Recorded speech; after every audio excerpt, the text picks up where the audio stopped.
বিশ্ব নবী সাল্লাল্লাহু আলাইহি ওয়াসাল্লামের খন্দকের যুদ্ধটা সংগঠিত হয়েছিল আমার প্রিয় ভাইরা 627 খ্রিস্টাব্দে। 627 খ্রিস্টাব্দে পঞ্চম হিজরির সময় আমার প্রিয় ভাইরা খন্দকের যুদ্ধ সংগঠিত হয়েছিল। আর একটা নামও আছে, তাকে আহজাবের যুদ্ধ বলা হয়। সূরা আহজাব নামে একটি সূরা আমার আল্লাহ তাআলা নাজিল করে দিয়েছে কোরআনের ভিতরে। আপনাদের মেহেরপুরে বলেন তো সূরা আহজাব আছে না নাই? আল্লাহ রাসূল সৈন্য রিক্রুট করা শুরু করে দিলেন। মুসলমানদের সংখ্যা হলো 3000। আবু সুফিয়ানের নেতৃত্বে বিশ্বনবীকে মারার জন্য যখন তারা রওনা করলো, আবু সুফিয়ানের সৈন্য সংখ্যা হলো 10,000। আপনারা বলেন তো 10,000 বেশি না 3,000 বেশি? আর একটু জোরে বলেন। 10,000 সৈন্য সংখ্যা বেশি, 3,000 সৈন্য সংখ্যা কম। আল্লাহ রাসূল চিন্তার মধ্যে পড়ে গেলেন। সাহাবীদেরকে ডাক দিয়ে বললেন, সাহাবীরা রে, একদিকে প্রচণ্ড শীতের সময়, আমাদের সৈন্য সংখ্যা কম, 3,000 সৈন্য মাত্র আমাদের। আবু সুফিয়ানের দলের সদস্য সংখ্যা হলো তো 10,000-এর উপরে। তোমরা কি বলতে চাও? তোমরা কি কোনো পরামর্শ আমারে দিবা কিনা? আল্লাহ রাসূল কথাটা বললেন। প্রিয় ভাইয়েরা, আল্লাহ রাসূলের মনটা অত্যন্ত খারাপ, দুইটা চোখ বেয়ে পানিগুলো পড়তে থাকলো। এমন সময় বিশ্ব নবীর আদরের সাহাবী সালমান ফারসি দাঁড়াইয়া গেল। পারস্যের মানুষ তিনি। রাসূলের সামনে দাঁড়াইয়া চোখের পানি ছেড়ে দিয়ে বলল, ইয়া রাসূলুল্লাহ, নবী গো, মন খারাপ করেছেন আপনি। 10,000 সৈন্যবাহিনী আপনার সৈন্যদেরকে আক্রমণ করবে, আপনার সৈন্যদেরকে নিয়ে ভয় পেয়ে গেছেন আপনি। না গো রাসূল, আমি আপনাকে একটা পরামর্শ দিব, আপনি শুনবেন কিনা একটু বলেন। আল্লাহ রাসূল বললেন, আবু তুমি বলো কি পরামর্শ দিবে। সালমান ফারসি রাদিয়াল্লাহু তাআলা আনহু একটা পরামর্শ দিলেন, হুজুর, মদিনার চতুর্পার্শ্ব থেকে একটা কথা শুধু আমি আপনাকে জানাই দিব। একটা রাস্তা আমরা শুধু খোলা রাখবো, 3টা দিক আমরা গর্ত খনন করব। গর্ত খনন করব যেইটাকে বলা হয় খন্দক, আমরা খনন করব।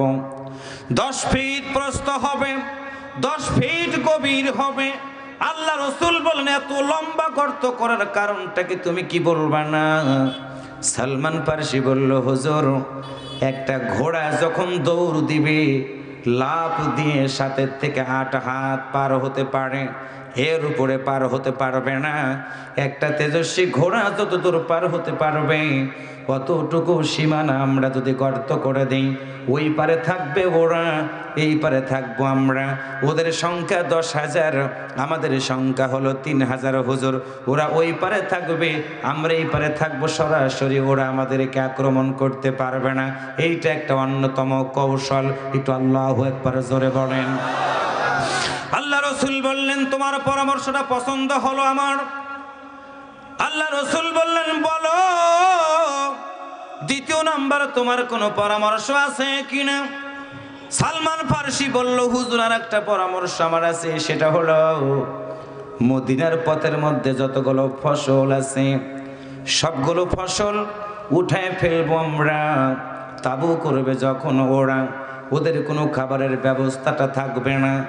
ওরা যেইটুকু খাবার নিয়ে এসেছে ওইটুকু খাবার খাওয়ার পরে ওদের আর কোনো শক্তি থাকবে না। ফসল যদি খেতে না পারে, এমন কি হুজুর, ওদের ঘোড়াকে যে খাবার খাওয়াবে, সেই ঘোড়ার ঘাসগুলো আমরা উঠায় ফেলে দিয়ে দিব। আল্লাহ রাসূল বললেন, হ্যাঁ, তোমার যুক্তিটা আমাদের পছন্দ হয়ে গেল, একটু মারহাবা বলা দরকার। আল্লাহ রাসূল বললেন, সালমান ফারসি বড়, এবার তুমি কি বলবা না, কেমন করে আমরা গর্তটা খনন করা শুরু করে দিব? সালমান ফারসি রাদিয়াল্লাহু তাআলা আনহু সুন্দর করে দাগ দিয়ে রাসূলকে বললেন, হুজুর, 10 জন করে আপনি সাহাবাকে দায়িত্ব দেন। 10 জন সাহাবী মিলে 10 হাত প্রস্থ, 10 হাত গভীর, এতটুকু তারা গর্ত খনন করা শুরু করে দিবে মুসলমানরা। আল্লাহ রাসূল বলা মাত্র সাহাবীরা কাজ কাম করা শুরু করে দিল। আল্লাহ রাসূল নিজেও কোদাল নিয়ে গর্ত খনন করা শুরু করে দিলেন। ভালো করে বুঝবেন, অন্তরটা নরম করে দেন। আল্লাহ রসুল নিজে মাটি কাটতেছেন। আজকে আমি রাকিবুল এইখানে আসলাম, বিপ্লব ভাইয়ের বাড়িতে বসে অনেক রকম রান্না করে খাবার খাইলাম। প্রিয় ভাইয়েরা, আল্লাহ রসুল তার সাহাবীরা জান্নাতি মানুষ গর্ত খনন করা শুরু করে দিয়েছেন। সাহাবীদের পেটের ভিতরে কোনো খাবার নাই, পেটের ভিতরে কোনো খাবার নাই। মাটি কাটা কাজ কিন্তু অনেক বড় কঠিন কাজ। আর আমাদের বাংলাদেশের মাটি না, মদিনার মাটিগুলো শুধু মাটি না, পাহাড়ের উপরে পাথর আর পাথর, পাথরগুলো কাটা যায় না। আল্লাহ নবীর সাহাবীরা একটা করে কোপ দেয়, একটা করে কোপ দেয়, চোখের পানিগুলো ছেড়ে দিয়ে কান্দি তারা। আল্লাহর নবী ডাক দিয়ে বলে, তোমরা কান্দো কেন? তোমরা কি বলবা না? সাহাবীরা নবীর দিকে তাকায় বলে, ইয়া রাসূলুল্লাহ, খন্দক খনন করতে গিয়ে আমরা যখন কোপ দেই গো হুজুর, আমাদের কোদালটা মনে হয় পাথরের উপরে পড়ে যায়। দুইটা হাত দিয়ে শক্তি দিয়ে কোপ দিব গো হুজুর, কিন্তু আমাদের পেটে কোনো খাবার নাই, খাবার নাই। অনবীর শক্তি আমরা কম পাই। আল্লাহ রসুল বললেন, ঠিক আছে, তোমাদের কষ্ট হয়, কিন্তু তোমরা কি দিন বিজয় হতে চাও না? তোমরা কি দিন বিজয় দেখতে চাও না? ইহুদি মুশরিকরা তো এক হয়ে গেছে। ও মুসলমানেরা, প্রিয় ভাইরা, খন্দকের যুদ্ধে সব কাফেররা এক হয়ে গেছে, সব মুশরিকরা এক হয়ে গেছে, সব নাসারারা এক হয়ে গিয়ে বিশ্বনবীকে দুনিয়া থেকে বিদায় করে দিবে। ইসলামের ইতিহাসে খন্দকের যুদ্ধে কাফেররা এত শক্তিশালী অবস্থান করেছিল, তাদের টার্গেট ছিল কিয়ামত পর্যন্ত যেন ইসলামের বাতিটা যেন আর না থাকে। আপনারা বলেন তো, ইসলামের বাতিটা জ্বালায় দিয়েছেন কে? আল্লাহ রাসূল বললেন, সাহাবীরা, তোমরা কি দিনটাকে বিজয় চাও না?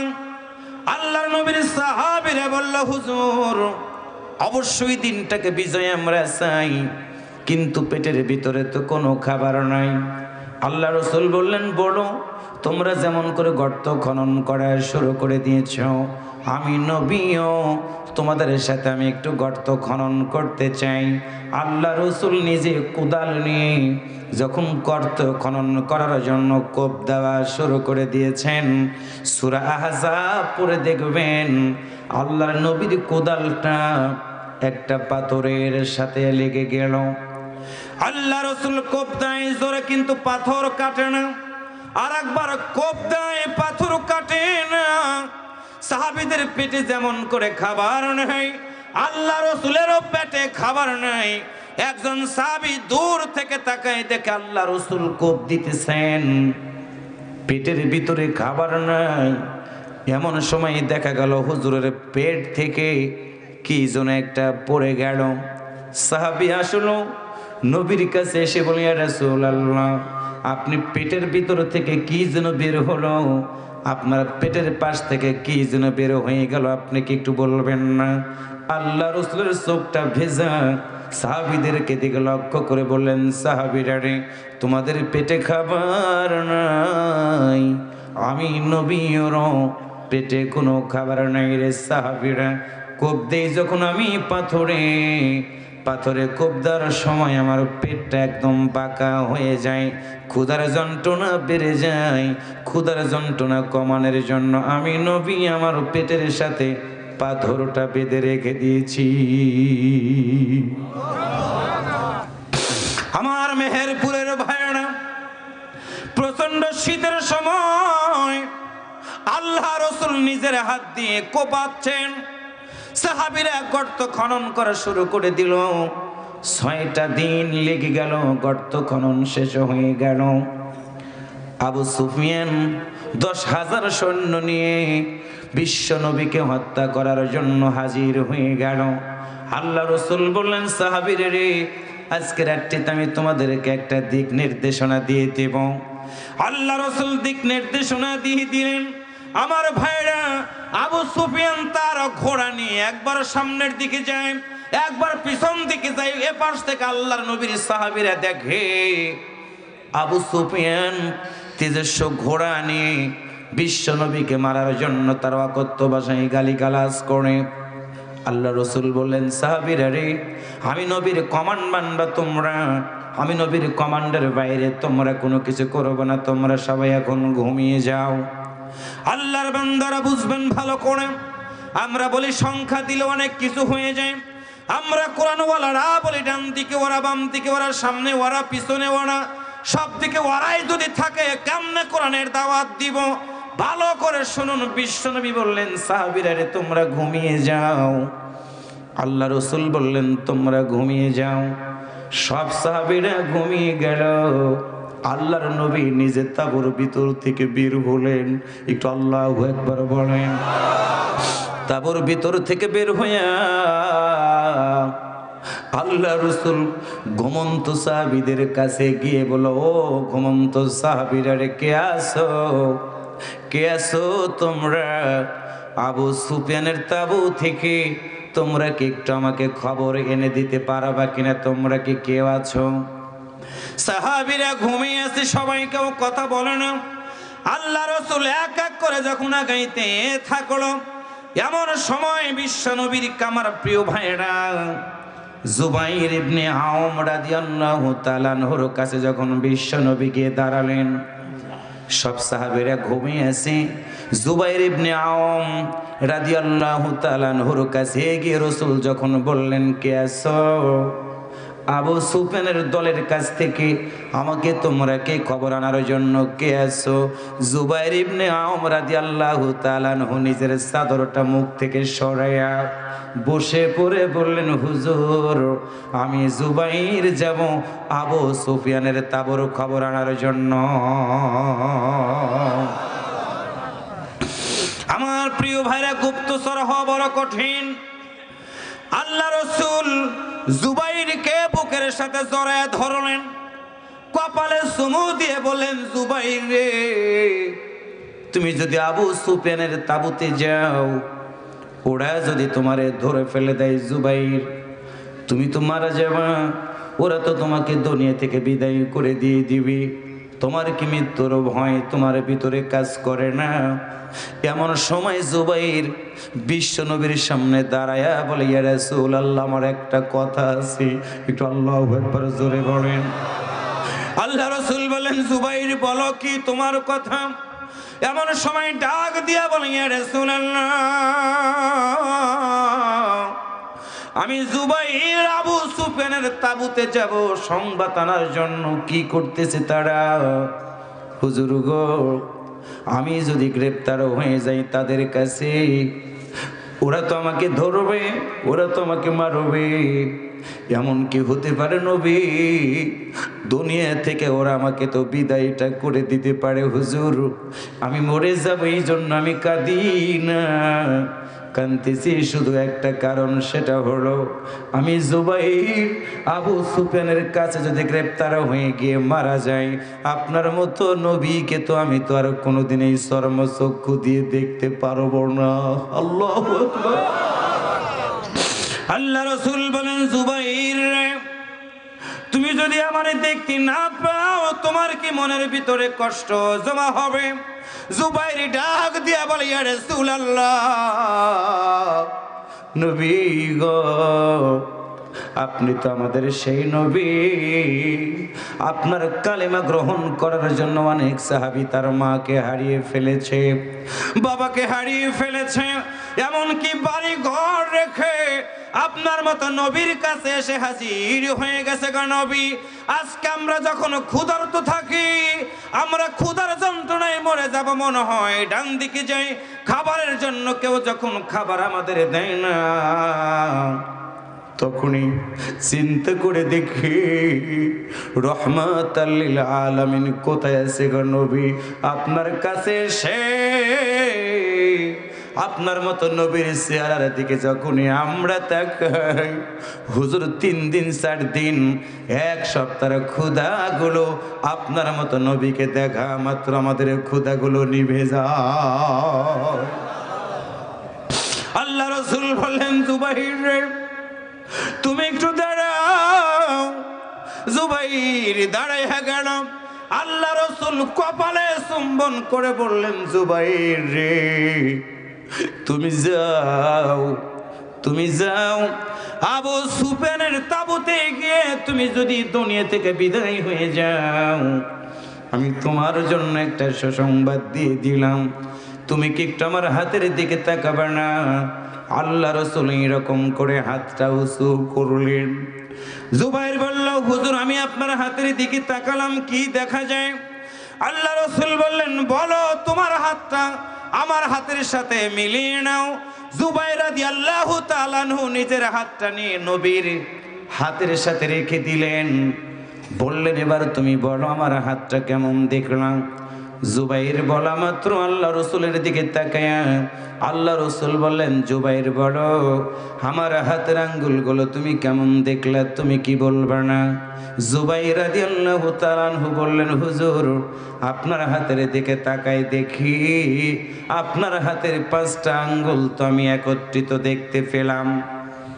আল্লাহ রাসূল বললেন, জুবাইর রে তুমি যেমন আমার হাতের 5টা আঙ্গুল একত্রিত দেখতে পেয়েছো, আজকে প্রচন্ড শীতের ভিতরে 3000 মুসলমানকে নিরাপত্তা দিতে 10,000 আবু সুফিয়ানের ওই তাঁবুতে গিয়ে খোঁজ নেওয়ার জন্য তুমি যেমন সিদ্ধান্ত নিয়েছো রে জুবাইর, ওইখানে গিয়ে তুমি যদি গ্রেপ্তার হও, এমনকি যদি মরেও যাও, আমার হাতের আঙ্গুলগুলো যেমন তুমি একসাথে দেখলা, আমি নবী কথা দিয়ে দিলাম দুনিয়াতে যদি দেখা নাও হয়, জান্নাতের ভিতরে আমার হাতের সাথে তুমি একসাথে অবস্থান করবা। আল্লাহু আকবার, জোরে বলুন। আল্লাহ রাসূল জুবাইরকে জড়ায় ধরলেন। আমার প্রিয় ভাই জুবাইর রাদিয়াল্লাহু তাআলা আনহু যাবে, এমন সময় রাসূলের সাহাবীদের গায়ে শীত লাগা শুরু হয়ে গেল। আল্লাহ তাআলা ফেরেশতাকে বললেন, যাও আমার ভাইরা নদীর ওপারে ওড়া। এই পারে নবীর দলের সাহাবীরা, প্রচন্ড বৃষ্টি শুরু হয়ে গেল। আপনারা বলেন তো শীতের ভিতরে বৃষ্টি যদি হয়, শীত কি বাড়বে না কমবে? আর একটু জোরে বলেন।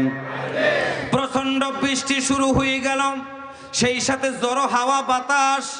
মুসলমানদের সংখ্যা হলো 3000, আবু সুফিয়ানের দলের সংখ্যা হলো 10,000। আল্লাহ তাআলা বাতাস দিলেন, বৃষ্টি দিলেন, নিমিষের মধ্যে তাঁবুগুলো ছিঁড়ে গেল, উড়ে গেল। 10,000 সাহাবী এদিক সেদিক তারা দৌড়াদৌড়ি করা শুরু করে দিল শীতের ভিতরে, কিন্তু অস্ত্র চালানো বড় কঠিন। একটু কথা বলেন ঠিক কিনা? একদিকে প্রচন্ড শীত, আবার বৃষ্টি শুরু হয়ে গেল, উপরে তাঁবু নাই। আল্লাহর নবীর সাহাবীরা এই দৃশ্য তারা দেখতেছেন। ওইদিকে আবু সুফিয়ানের দলের লোকেরা যখন বৃষ্টি পড়ে তাঁবুর ভিতরে তারা জড়সড় হয়ে থাকে। আল্লাহ বলেন, জড়সড় হয়ে থাকলে হবে না, আমার নবীকে মারবা তুমি, আমি আল্লাহ তোমাকে সেই সুযোগ দিব না। বাতাস উঠায় দিলেন, তাঁবুগুলো ছিঁড়ে গেল। তাঁবুগুলো ছিঁড়ে যাওয়ার কারণে, বাতাসের বেগের কারণে আবু সুফিয়ানের 10,000 লোকেরা এদিক সেদিক দৌড়াদৌড়ি করে তারা পালানো শুরু করে দিলেন। একটু মারহাবা জোরে বলেন, আর একটু জোরে বলেন মারহাবা। রাত গভীর থেকে গভীর হওয়া শুরু হয়ে গেল। আল্লাহ রাসূল বললেন, জুবাইর যাও যাও, তুমি একটু সংবাদ নিয়ে এসে দেখো কি হচ্ছে। 10,000 সাহাবীর 10,000 কাফেরদের মধ্যে অনেকগুলো বাতাসের কারণে সহ্য করতে না পেরে তারা পলায়ন করা শুরু করে দিল। জুবাইর রাদিয়াল্লাহু তাআলা নদী পার হয়ে গিয়ে, খন্দক পার হয়ে গিয়ে ওই পারে যখন পৌঁছে গেলেন, তখন আবু সুফিয়ান সৈনিকগুলোকে সুন্দর করে গণনা করা শুরু করে দিলেন। গুনে দেখলেন সৈনিক কম মনে হচ্ছে। আবু সুফিয়ান বলে, তোমার নাম কি? আর একজন বলে, তোমার নাম কি? যখন জুবাইর রাদিয়াল্লাহু তাআলা আনহুর সময় এসে গেল, আবু সুফিয়ান জুবাইরকে দেখেই চিনে ফেলে দিল। ডাক দিয়ে বলল, তুমি মনে হয় মুহাম্মাদের লোক। জুবাইর কথা বলল না। আল্লাহ তাআলা সঙ্গে সঙ্গে সুফিয়ানের মাথার ভিতর থেকে জুবাইরের নামটা কেটে দিলেন, ভুলে গেলেন তিনি। মারহাবা জোরে বলেন। আর একজনকে জিজ্ঞাসা করলেন, বলল তোমার নাম কি? রোল রিক্রুট করা হয়ে গেল। এমন সময় গুনে সুফিয়ান বলল, আবু সুফিয়ান বলল তোমরা কি পারবা মুহাম্মাদের দলকে এখনই আক্রমণ করা? এমন সময় সৈনিকেরা ডাক দিয়া বলল, না না না। আল্লাহু আকবার জোরে বলেন। বৃষ্টি হয়ে গেছে, রাস্তা পিছলা হয়ে গেছে, আমাদের শীতের কাপড় চোপড় সবগুলো ভিজে গেছে, ঘোড়াগুলোরও খাবার নাই, আমাদেরও পেটে খাবার নাই, শীতে আমরা কাঁপতেছি, আক্রমণ করতে পারবো না। আবু সুফিয়ানের মনটা খারাপ হয়ে গেল। আবু সুফিয়ান বলল, আক্রমণ যদি না করো কেমন করে আমরা এখান থেকে চলে যাব, তোমরা কি বলবা না? সৈনিকেরা বলল, আবু সুফিয়ান তুমি যাও কি না যাও সেইটা আমরা চিন্তা করব না, জানটা বাঁচানোর জন্য যার যার মতো আমরা পথ চলা শুরু করে দিলাম। এই কথা বলা মাত্র দলীয় কমান্ড ভঙ্গ করে 10,000 সাহাবী যখন রওনা করলেন, জুবাইর রাদিয়াল্লাহু তাআলা আনহু একটা দৌড় দিয়ে বিশ্বনবীর কাছে এসে হাজির হয়ে গেল। একটু মারহাবা জোরে বলেন। জুবাইর রাদিয়াল্লাহু তাআলা আনহু বিশ্বনবীকে ডাক দিয়া বললেন, ইয়া রাসূলুল্লাহ, ও নবী, আল্লাহ তাআলা বৃষ্টি দিয়েছেন, ঝড়ো হাওয়া দেওয়ার কারণে তাদের তাঁবুগুলো লন্ডভন্ড হয়ে গেছে, তারা পলায়ন শুরু করে দিয়েছে। হুজুর আপনি এখনই আক্রমণ করেন। আল্লাহ রাসূল বললেন, মুসলমানরা কোনোদিন আগে আক্রমণ করে না। মারহাবা জোরে বলেন। জুবাইর বললেন, হুজুর এখনই সুযোগ, পিছন থেকে যদি আক্রমণ করেন তারা পলানের পথ খুঁজে পাবে না। আল্লাহ রাসূল বললেন, না আমি আক্রমণ করব না। আমার প্রিয় ভাইয়েরা, আল্লাহ রাসূল সাহাবীদেরকে জাগ্রত করলেন। জাগ্রত করার পরে 3000 সাহাবী এক এক করে তারা খন্দকটা পাড়ি দিয়ে আমার প্রিয় ভাই আবু সুফিয়ানের 10,000 সৈন্যদের সামনে মুখোমুখি হয়ে গেল।